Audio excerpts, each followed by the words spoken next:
Did you know that for this movie, Jennifer Love Hewitt said that her and Freddie Prinze Jr.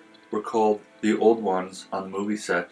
I was pretty excited for this movie. I saw the original for the first time just a few weeks ago, so it's very fresh in my brain, and just based on the trailers, it looked like it was going to be a good time. Set reasonable expectations. I didn't think this movie was going to be crazy good or anything. I mainly wanted it to step up a few levels from the original, and I was not disappointed. Honestly, I have a lot of great things to say about this movie. There's really only one thing about this movie that I wasn't a fan of, but I'll save that for the end. The first thing I liked about this movie is the story.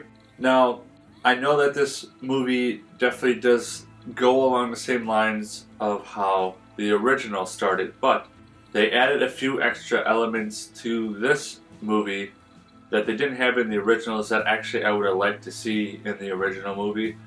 Because if it was in the original, I think the original would have had a stronger story, but they changed it up this time around to give us a little more anchored story, a little stronger story, and I was a fan of that. Like, I was not expecting it to be a super crazy, complex story, because these movies are not meant to have complex stories at all. They're pretty straightforward. Some of them are predictable. Like, that's where the fun is. That's where the fun is, though. Like, sometimes you don't really know what direction they're going to go with the movie, even if you know the storyline really well, even if you're familiar with the writer and his style of writing. There's still avenues that they can take to mix it up to give you a little more something.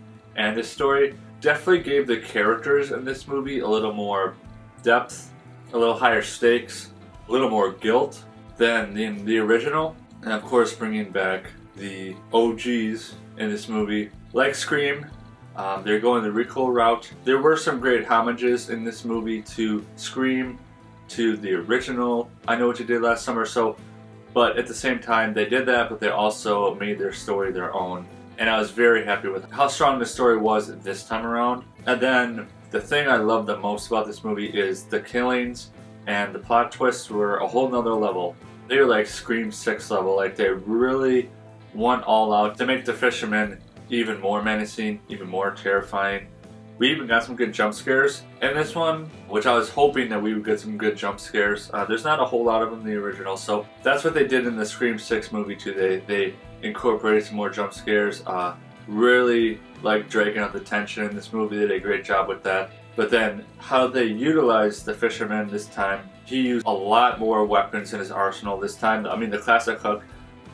Love that hook. You can't go wrong with that, but of course he used like fishing line. He used some kind of fist cage. He used a harpoon gun. I mean, they're really giving this guy all the tools that he needs to make this, the killings as gruesome as possible, and to just scare the ever-living crap, and it just traumatized these kids for life. I mean, this movie nailed that. It really did. And then the twist, I really like the route they went on, finding out who's the fisherman. Everyone thinks they know who it's going to be. This time it was like 3 or 4 people, and I like that. It really spiced the story up. I think this was something that this movie really needed to make it just stand out as a good sequel. Before I get into what I didn't like, drop in the comments below, what are your hopes for the future of I Know What You Did Last Summer? Now, the one thing I didn't like about this movie, I love that we got the original characters coming back, but utilizing one of the characters and the ultimate twist at the end. As much as I love big plot twists, I'll never get tired of them. I was confused by this twist. They kind of explained it in the movie a little, but I still didn't really get it. It didn't make a whole lot of sense to me why the fisherman ended up being this particular character, who I will not name because I don't want to spoil anything. I was just having a difficult time following along with it. I even told my friend I was with, we thought it was kind of a missed opportunity to go a different route. They want this route, and it is what it is.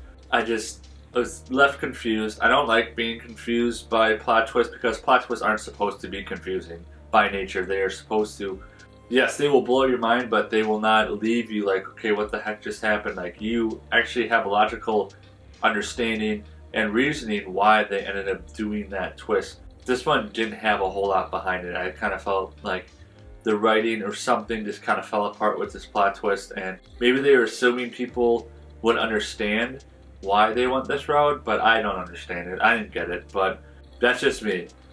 But really, that's the only negative thing I have to say about this movie. This movie really did meet my expectations in terms of a good sequel. I'm excited for the future of I Know What You Did Last Summer. So I highly recommend go see this movie as soon as you possibly can. So for I Know What You Did Last Summer, I'm going to give it a 6.5 out of 10 Mudflaps. And remember to leave me a thumbs up. See you soon.